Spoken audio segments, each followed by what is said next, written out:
Hello, good evening. My name is Juanna Ricketts, and in 2014, I had a meltdown. I wasn't able to take care of myself physically, mentally, emotionally.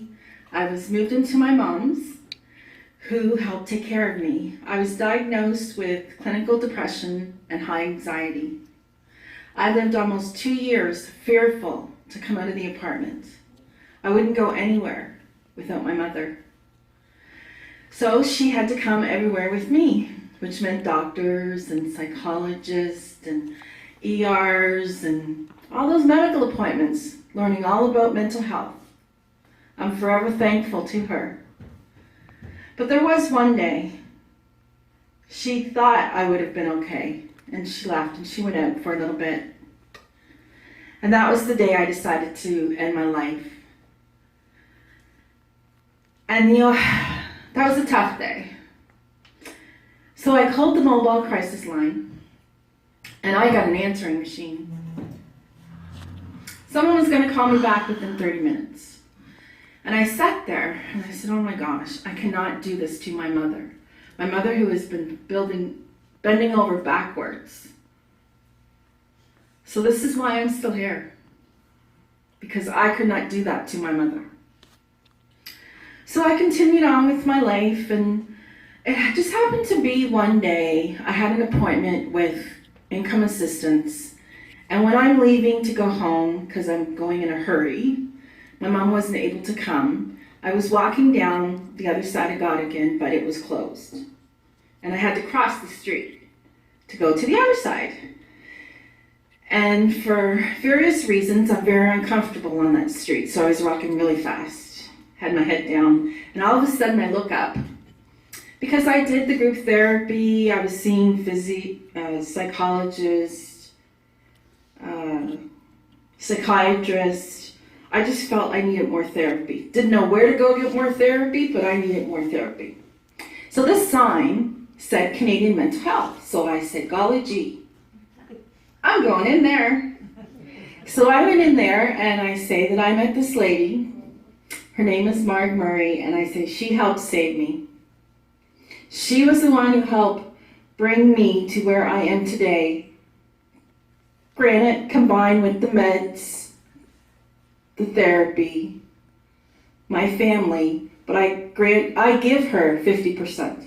You know why I give her 50%? Well, at first I didn't give her 50% because all she was talking about was coming to the coffee house for tea and coffee and her music, and I'm just like, why am I don't drink coffee, I don't want to hear music, I don't socialize, why am I coming there? She's like, oh yes, you can come. And finally I was like, okay, let me get this lady out of my back, because I've been telling her I want therapy. I'm like, can I bring my mom? She says, yes, you can bring your mom. So I went home and I said to Mom, there's this place on Godigan, do you want to come with me? She says, do you want to go? I said, yes. She goes, I'll go with you. So for 3 weeks in a row, my mom went with me. The following week, I decided, this was being terrible, it was hard on my mom, so I said, have a rest, and told Marg that I was coming alone. She arranged for people to be at the door, buddies, to be there, to help me, stay with me, if I wanted refreshments, for weeks, we did it that way. And then suddenly, here I am, coming in to the coffee house saying, hi, so-and-so, sitting, moving all around, being Miss Diva. And then, not only did that, somewhere along the line, we brought in an open mic. So with the open mic, we would take turns. Here, we don't know how to sing. But we would get up, and we would sing our hearts out, and we had the grandest time, and we thought we were the best. And we did arts, and we did crafts, and I learned to paint.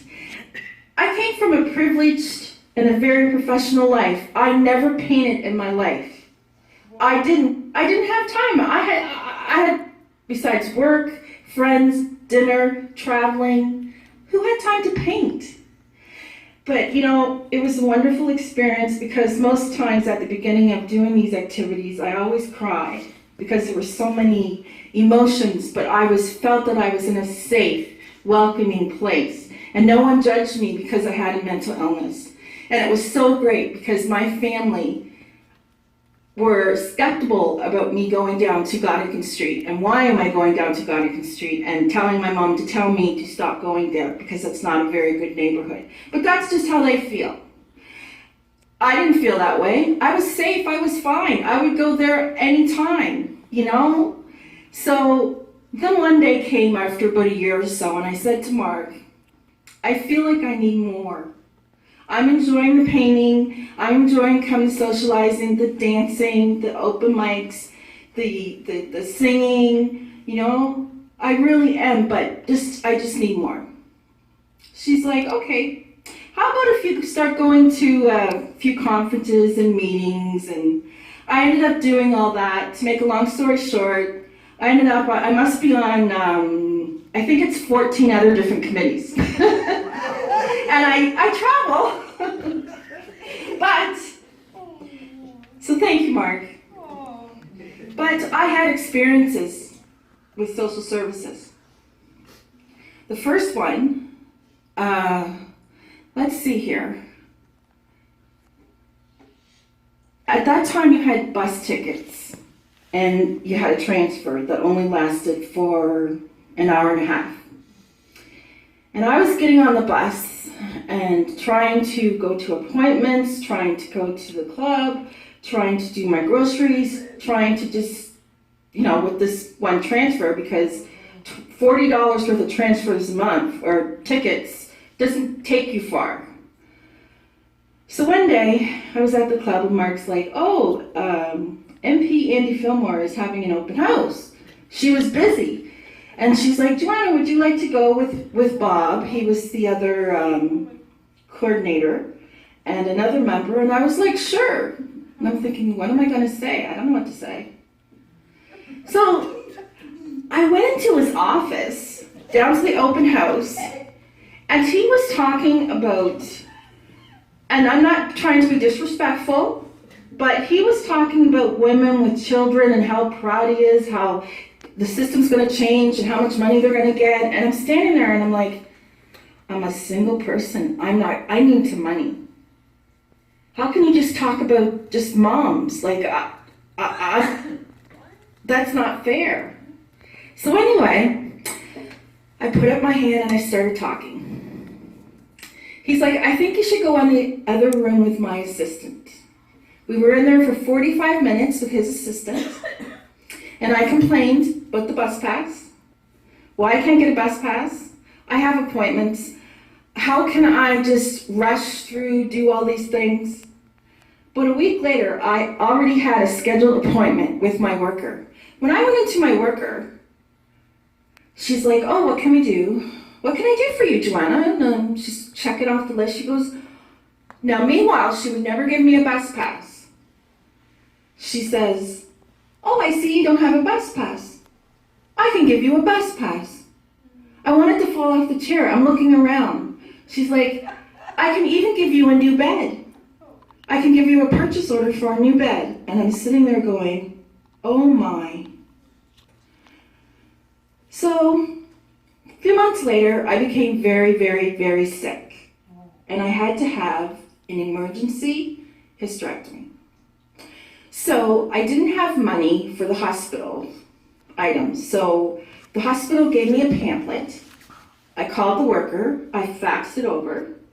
She said, sure, no problem. And we're talking slippers, house coats, like basic necessities that, you know, you have home items, but you're going into the hospital.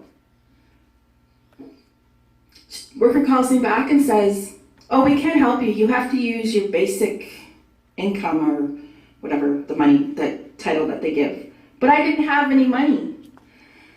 So fortunately, or unfortunately, I went crying again to Marg, who was able to connect me to a charity who gave me a gift card.